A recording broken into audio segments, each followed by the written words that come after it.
Welcome back to One Piece Anime Review episode number 97.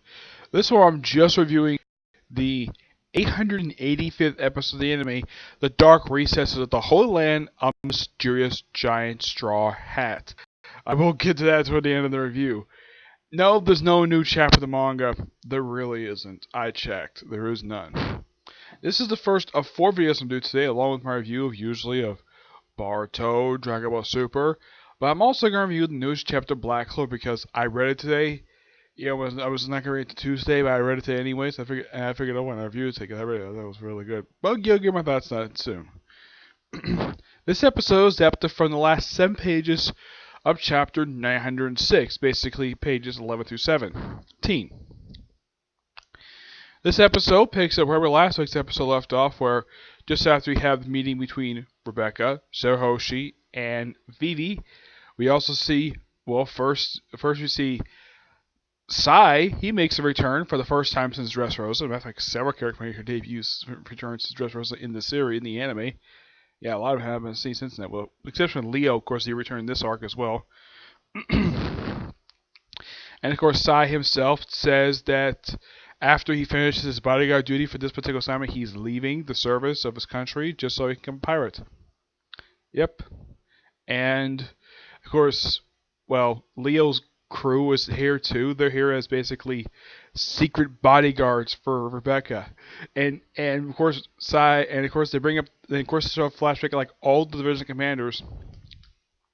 They even show what some of them are up to. They have Orbis resign from the Standing Kingdom. Yep. Let's see. Barto, he sells merchandise for Straw Hat merchandise. I don't know if he got authorization from Luffy to do this. He just basically puts up a barrier to block one guy. He says, okay, we surrender, just don't harm us. Okay, but can you sell these pens? These awesome Straw Hat pens? Yeah, these are nice looking pens. Yep. Now these are scenes directly taken from the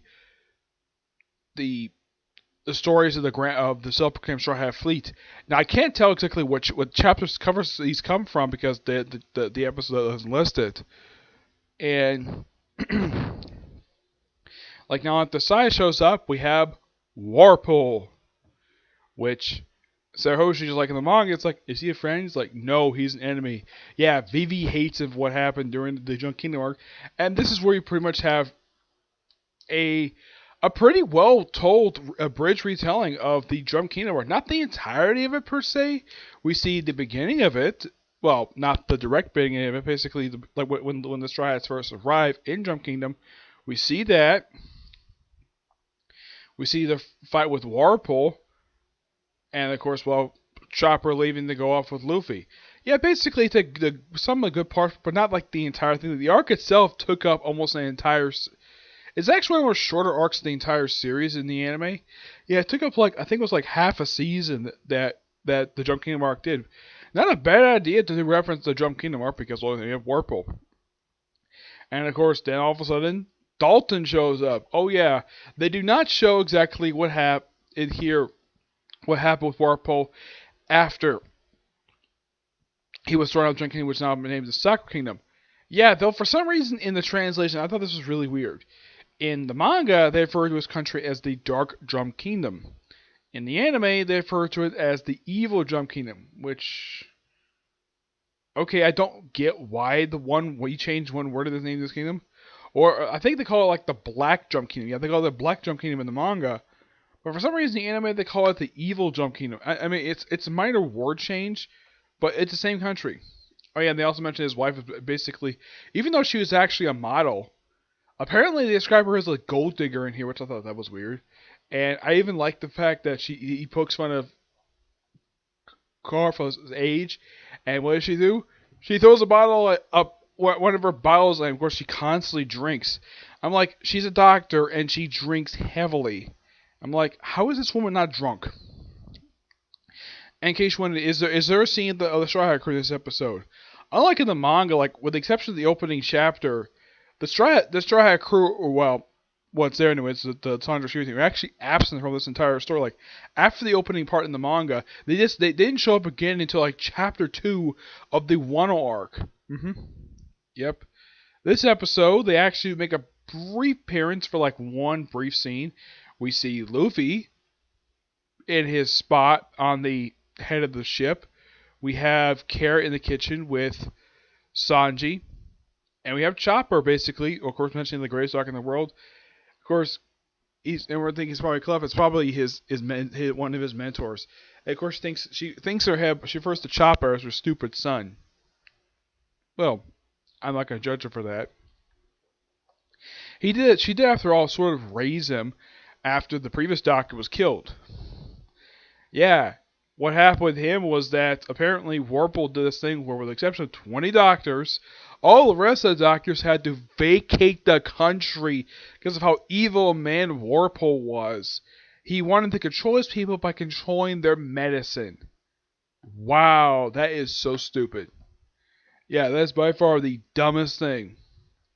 Oh yeah, and at least in the Stockways they show, they at least mention the fact he actually posed as a pirate, which that he did do. Yeah, and what did he do? As soon as he got on he actually on the Straw Hat ship, one of the main villains in this, and he said he tried to eat the damn ship. Yeah, he tried to eat it. He ate like a railing, and apparently off screen in the show they don't show here that his two subordinates, he apparently ate them and they became parts of him somehow. But they never explain exactly what happened to these two guys. Did he digest them? Did he spit them out? Completely unknown, because the series never delved into that at all. Probably for the better. And let's see. I love this. Now, this particular moment was actually, they did changes for the anime, where you have Satohoshi's older brother, and you have the captain of the Alabasta Guard, Royal Guard there, basically having a conversation. Now, in the anime, in the manga, it's just the two talking. In the anime, they added, I'm trying to think, what was her name? She's Rebecca's aunt. I think it's Viola, I think her name is.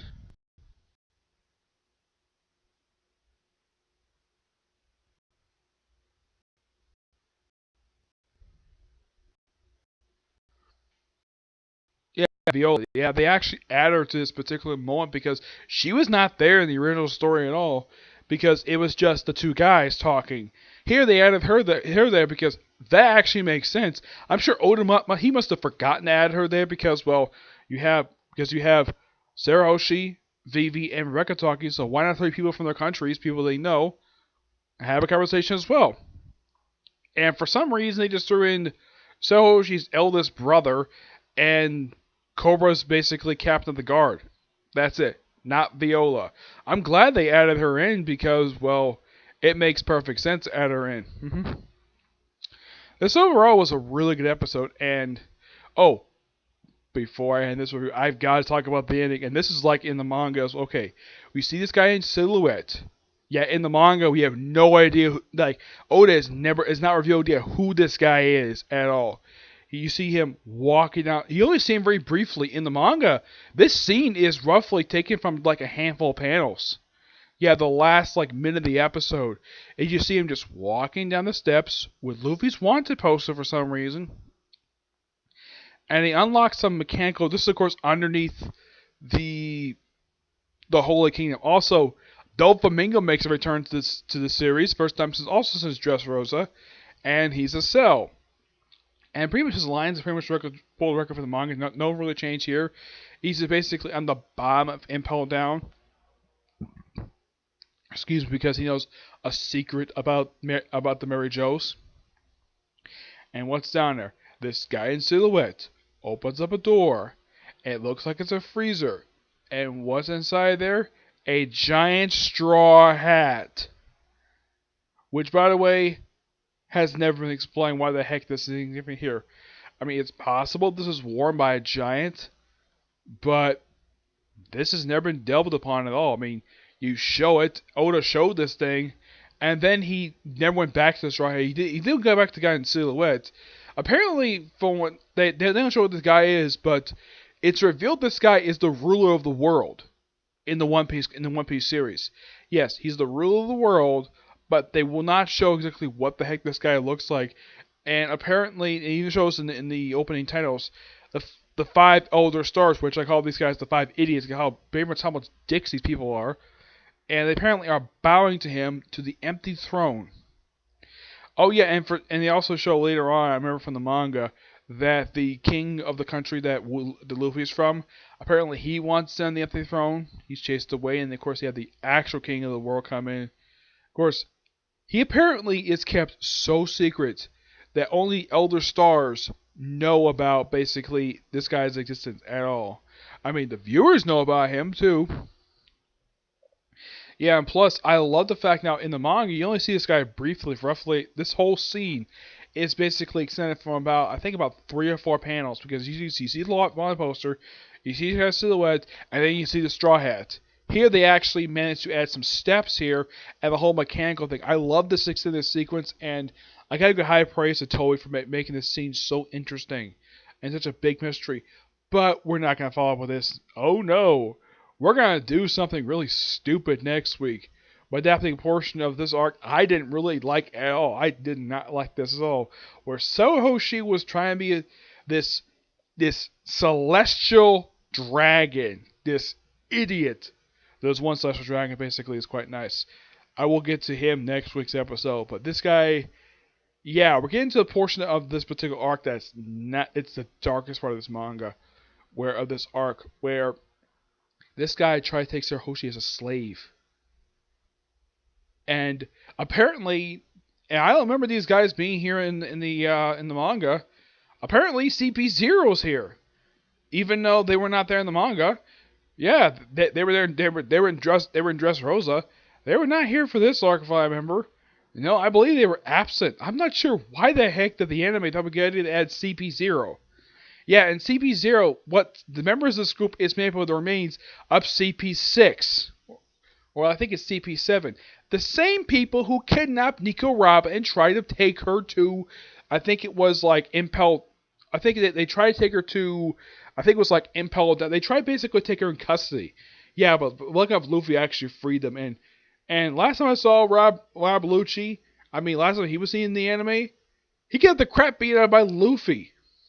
Yeah. Oh yeah, and the guy with leather mask, he's here. Now I should point out though, he is not the leader of CP0. He's the leader of CP7, not the leader of CP0. In the series, and this is basically kind of confirmed from some I read online, that the leader of CP0 is Rob Lucci, not the other guy. Which I think is good because I didn't really care for the other guy. Rob Lucci is a lot more interesting of a character. He should have been the actual villain of the Eros Lobby because all he was basically a lackey for this other guy, who was a coward.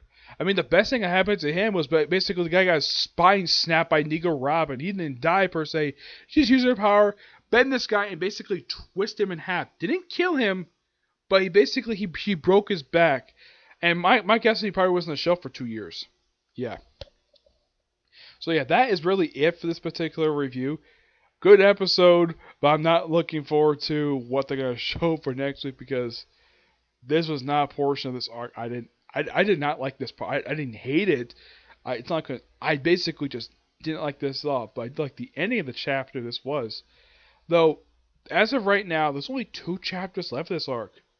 Yes, and from what I saw online, apparently there's gonna be about 4 more episodes of this arc. I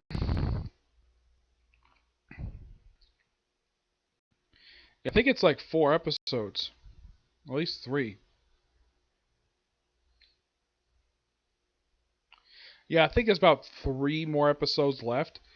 But there's only 2 chapters left. So I wouldn't be surprised, though, if this is actually what they decided to do. And this is my personal theory, because the arc is pretty much going to wrap up anyways. My guess is that this is going to wrap up in roughly 3... with these last 3 episodes. And then, now, I had heard... Now, I did hear about an article. There was an article online that was released that the guy who did the Dragon Ball Super Broly film, he's taken over an animation director for the series, starting with the Wano arc. And he does have experience directing One Piece. He directed in my opinion, one of the best films of the series, One Piece Z. Yeah, a really damn good film. And he directed that, and now he's taking over directing of the series, starting with the One arc, which I think is fantastic. Yep. So we're just finishing up with the current director. We're gonna move on to another one. This might be going to change directors for the series, but at least somebody who actually has experience with One Piece. Yep. I'm looking forward to how he does Wano, because Wano is just quite interesting so far. Yep. So that's it for this particular review. I'm gonna do a review right next, and it's a review of the newest chapter of Black Clover. Okay. But do see you next review. Bye.